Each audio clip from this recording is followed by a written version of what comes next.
Bonjour tout le monde et bienvenue dans ce 18e Booktube. Aujourd'hui je vais vous parler d'une autobiographie. Donc ça sera probablement la seule puisque c'est pas du tout le genre littéraire, mon genre littéraire de prédilection. Mais alors celle-ci elle est, au-delà du fait qu'elle est assez courte en plus, donc ça se prend assez facilement, elle est complètement explosive. C'est l'autobiographie de Neal Cassady, Première jeunesse, qui est publiée aux éditions Les Belles Lettres. Et Neal Cassady, c'est une des figures symboliques les plus importantes de la Beat Generation. Donc la Beat Generation, c'était ce groupe de gens composé de Jack Kerouac, Allen Ginsberg, William Burroughs, tout ça, qui ont consommé beaucoup de drogue et qui ont écrit des trucs très chouettes, et notamment sur la route de Kerouac. Et à travers ce roman, donc sur la route, Kerouac incarne son ami Neal Cassady à travers un personnage qui s'appelle Dean Moriarty. Et quand il en parle dans le livre, il en parle comme d'une personne complètement dingue, un personnage très très charismatique malgré sa sauvagerie effrénée, sa soif perpétuelle de vivre, quelqu'un de très irresponsable, de très excessif, mais qui a quand même marqué par divers aspects tous les membres de la Beat Generation justement. Et du coup, en lisant Sur la route, je me suis dit, mais tiens, ce personnage m'intrigue, je vais donc aller voir de quoi il s'agit. Et ben j'ai pas été déçue, parce que Neal Cassady, c'est en fait un espèce de pauvre mec qui est né dans l'Ouest américain. En 1926, c'était le 9e enfant d'un couple. Sa mère est décédée quand il avait une dizaine d'années. Son père était un alcoolique, un escroc alcoolique notoire. Donc il va très vite connaître une vie de délinquance, déjà aux côtés de son père et ensuite lui tout seul. Je crois que la première fois qu'il se fait arrêter, il a 12 ans ou 13 ans. Après, c'est 14-15 ans. La première fois, c'est pour recel. La deuxième fois, c'est pour vol de voiture. Et il va quand même passer 2 ans en prison pour avoir proposé de la drogue à des flics en civil. Donc voilà, c'est quelqu'un qui a toujours vécu dans la folie, dans le non-respect des règles et dans l'irresponsabilité constante, parce que c'est un conducteur. Kerouac raconte très bien ces espèces de road trip hallucinés dans Sur la route, où il fait des trajets hyper longs en une nuit sans s'arrêter, à fond les ballons. Enfin voilà, quelqu'un de très très emporté par quelque chose de très sauvage du coup.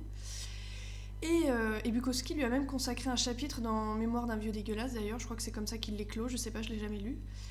Et alors, derrière ce personnage flamboyant, il y a quelque chose d'assez dingue. Donc déjà, c'est une chronique un peu sociale de toute l'Amérique de ces années-là. Donc voilà, l'Amérique des pauvres, du laissé, c'est toute une chronique, quoi. Parce que je crois qu'il est né, je sais plus où est-ce qu'il est né, en Virginie. Enfin, il va dans plein de villes différentes. Il finit par se marier avec une jeune femme qui, après, il la quitte, il s'en va, tout ça. Et justement, quand il est en prison, il noue une correspondance avec quelqu'un qui s'appelle Al Chase, qui est un ami proche de Jack Kerouac et d'Allen Ginsberg. Voilà. Et c'est comme ça que Kerouac va connaître Cassady, et c'est comme ça qu'ils vont passer un bout de temps ensemble, quoi. Et alors j'ai lu cette autobiographie. Alors le moins qu'on puisse dire, c'est qu'on s'ennuie pas. Et alors ce qui est fou, c'est que pour Neal Cassady, devenir écrivain, c'était un peu un défi. Quand il écrit, c'est une écriture hyper crue. Il défie toutes les règles de syntaxe et de formes narratives. Et de règles narratives et de règles d'essence aussi, parce que du coup vous lisez, c'est limite, si vous avez pas un petit, vous rugissez en lisant, tellement des fois ce qu'il vous raconte c'est c'est un peu hardcore, quoi. Et il va vous raconter un peu sa vie, il va s'épancher sur des trucs. Il y a une espèce de, si vous avez lu Kerouac, vous retrouvez un peu cette espèce de logorée permanente, de trucs de il faut que je parle, il faut que j'exprime, et voilà, comme s'il y avait trop de choses dans une tête et qu'il fallait que ça sorte, quoi, de façon hyper forte, c'est une tornade, quoi, cette écriture-là. Et derrière ce langage hyper cru, vous avez toute la force d'une vie quand même qui a été consumée très rapidement. Il est mort à 42 ans, alors il a été retrouvé dans le coma après être rentré de soirée. On sait pas, apparemment ça serait une overdose, mais pas sûr. Peut-être est mort de froid, parce que comme il se droguait beaucoup, il faisait n'importe quoi, donc il a été retrouvé en t-shirt à des températures pas possibles. Voilà, bon bref, on sait pas trop de quoi il est mort, a priori d'une overdose, comme bien des gens de ce mouvement-là, la Beat Generation. C'était, pour ceux qui connaissent pas, un mouvement connu pour une espèce d'affranchissement intellectuel de plein de choses, mais en même temps la découverte des drogues, ces années 70, 60-70, découverte des acides, voilà, c'était un truc de fou. Et voilà, et en fait, ce qui est fou, moi ce que j'aime bien, en fait, au-delà du fait que la lecture était absolument explosive, on a effectivement l'impression d'être dans un road trip avec lui à côté de nous qui nous raconte des choses et c'est hyper fort et c'est très drôle à des moments parce que c'est assez terrible, c'est tragicomique quoi. Il raconte des trucs horribles, il raconte les bitures de son père, ce que son père lui fait faire, lui ce qu'il fait parce qu'il a eu 2 femmes, il a une petite fille qu'il a laissée puis qu'il a repris puis il est reparti. Enfin, c'est une chronique tragique mais en même temps il a tellement ce ton un peu mi-impérieux, mi-provocateur il vous raconte ça de façon très très naturelle et voilà, il arrive à donner à tout ce côté tragique un côté très, très flamboyant quoi. Et c'est un peu le propre des damnés, des âmes torturées, hein, des gens qui ont vécu un peu la misère et qui n'ont plus de limites, les personnages un peu brisés comme ça, qui n'ont plus de limites dans Sur la route, je sais pas si vous l'avez lu, mais ça se voit aussi. Et ça exerce, enfin on a une espèce de fascination pour ce mec qui a peur de rien ni de personne quoi.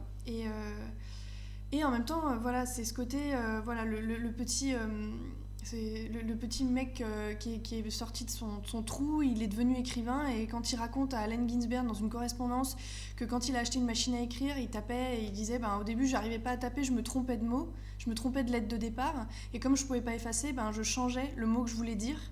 Et je trouvais, par exemple, je tapais D au lieu de C, je trouvais un mot en D pour aller au plus proche de la pensée que je voulais exprimer et du coup ça offrait un exercice un exercice littéraire qui serait hyper intéressant à faire d'ailleurs je trouve.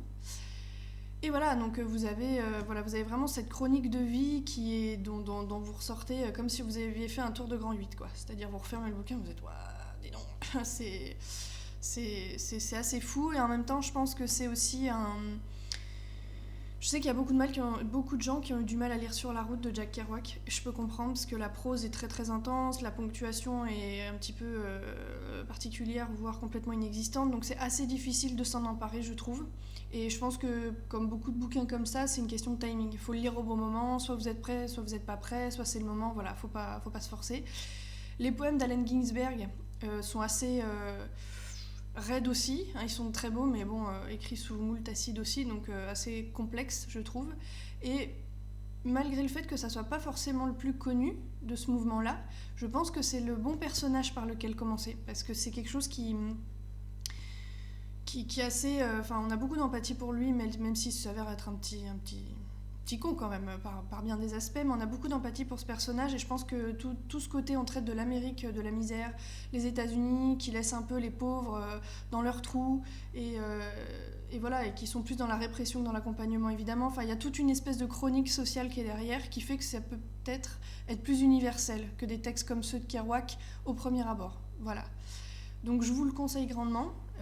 Vous allez bien vous éclater et puis vous n'allez pas vous ennuyer. Voilà, donc j'espère que ça vous aura bien donné envie, encore une fois. Et si vous avez des remarques à faire, n'hésitez pas. Je vous dis à demain pour un nouveau BookTube.